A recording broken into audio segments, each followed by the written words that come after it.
நம்முடைய சபையில் ஒரு பையன் சண்டே ஸ்கூல்லேருந்து ஒரு பையன் திசை மாறி போயிட்டான், பாவத்தில் போயிட்டான். அவனை சிறைச்சாலையில் வச்சுட்டாங்க. அழுது ஜோமனை, ஆண்டவரே ஒருவன் அது கட்டினது நிலைச்சி நின்னா தான் கூலியை தருவேன்னு சொல்கிறீங்களே. அல்லேலூயா. நம்ம பில்டிங் கொத்து வேலைக்கு போகிறவங்க வேலை செஞ்சோடனே சாயந்தரம் என்னது கூலி கையில் கொடுத்துருவாங்க. ஆனால் ஊழியக்காரவங்களுக்கு அப்படி இல்லை. அவன் பரலோகம் போய் சேர்ந்தாதான் கூலியை கர்த்தர் கொடுப்பார். அல்லேலூயா. அப்படியே அழுதேன், ஆண்டவரே நான் போனது பிரயாசப்பட்டு நடந்தது எல்லாமே வீணாக போச்சே.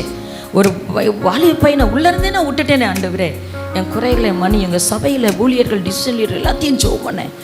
கர்த்தர் என்ன செய்தார் என்றால் வந்து அழுதாங்க அவங்க பெற்றோர். நான் ஒரு வேதாகமத்தை எடுத்து ஜெபம் பண்ணி இதை வாசிக்க சொல்லுங்க, கர்த்தர் விடுவித்தால் ஒழிய யாராலும் விடுவிக்க முடியாது என்று சொல்லி. அல்லேலூயா. சபையார் ஜெபம் பண்ணோம், டிவிஷன் லீடர்ட்டெல்லாம் சொல்லி ஜெபம் பண்ணோம். சில யூத்தெல்லாம் முட்டி போட்டு தினைக்கு 21 நாள் சில நேரத்தில் நான் திட்டுவேன், எங்கே போகிறீங்க என்ன பண்ணுறீங்க அப்படின்னா அந்த பிள்ளைங்கள் அல்ல, தேவனுக்காக. அல்லேலூயா. நான் பேசலை, நீ பேசுன்னு சொன்னேன். என்ன நடந்தது, என்ன பண்ணியிருக்கிறேன். ஏன்னா மனம் திரும்பி வந்தான். நான் அவங்க அம்மாட்ட சொன்னேன், உன் பையன் வெளியே வரணும்னு நான் ஜெபிக்க மாட்டேன், உன் பையன் மனம் திரும்பணும் தான் நான் ஜெபிப்பேன். அதை கர்த்தர் பார்த்தா தான் அவனை நம்பி வெளியே கொண்டு வருவார். இல்லைன்னா அவன் அங்கேயே இருக்கட்டும், 1 வருஷம் இல்லை வாழ்நாளெல்லாம் கூட அங்கேயே இருக்கட்டும், ஆனால் அவன் பரலோகம் வந்து சேரணும். அல்லேலூயா. ஆனால் உள்ளத்தில் அப்படியே மனசு துடிக்குது, அந்த பையன் வெளியே வரணும் ஆண்டவரே. அல்லேலூயா. எத்தனை ஆத்தும பாரத்தோடு நம்ம செயல்பட வேண்டும்.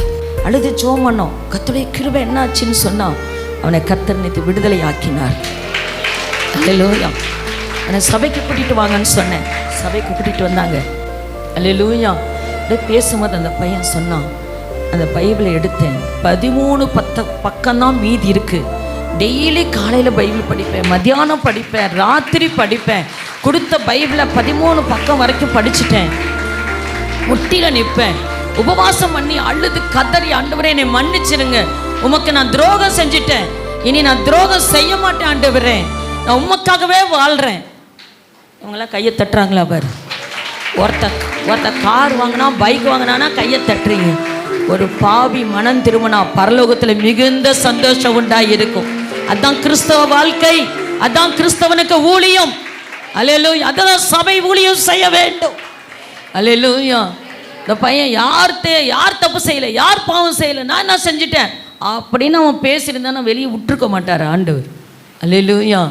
மனம் திரும்பினான். அல்லேலூயா. அவன் சொன்ன வார்த்தை என்னை புல்லரிக்க வைத்தது. வேதத்தில் ஆண்டு ஆபத்து காலத்தில் நோக்கி கூப்பிடு, நான் விடுவிப்பேன். ஃபஸ்ட்டு நாள் கொடுத்தாராம், கையை தட்டாதீங்க. முதல் நாள் அதான் கொடுத்தாராம். 2வது நாள் பேசியிருக்கிறார், 3வது நாள் பேசியிருக்கிறார், 4வது நாள் விடுவிப்பேன்னு சொல்லியிருக்கிறாரு. உன் துக்க நாட்கள் முடிந்து போயிருக்குன்னு சொல்லியிருக்கிறார். யாருமே போகல, வேதம் போயிருச்சு அந்த இடத்துல. வேதாகமம் அவனுக்குள்ளே இருந்து பேச ஆரம்பிச்சது. கடைசி வசனம் தான் ரொம்ப ஹைலைட் ஆண்டவர் கொடுத்துருக்கிறாரு. நீ திரும்பியும் பாவம் செஞ்சினா இந்த நிலைமையை பார்க்கலாம், முன்னிலைமை பார்க்கலாம், பின்னிலைமை அதிக கேடுள்ளதா இருக்கும் என்று ஒரு எச்சரிப்பின் சத்தத்தை கொடுத்து அனுப்பியிருக்கிறார். அல்லேலூயா. அந்த பக்கத்தில் இருந்தவங்க எல்லாம், நீ பைபிள் படிக்கிறிய, இதெல்லாம் நடக்குமா, நீலாம் வெளியே போக முடியாதுன்னு சொன்ன. எங்கள் ஆண்டவர் என்னை மன்னிப்பார், நான் இனிமேல் தப்பு செய்ய மாட்டேன், என்னை வெளியே கூட்டிகிட்டு போவாருன்னு சொல்லியிருக்கிறான். அழுது ஜெபம் பண்ணியிருக்கிறான்.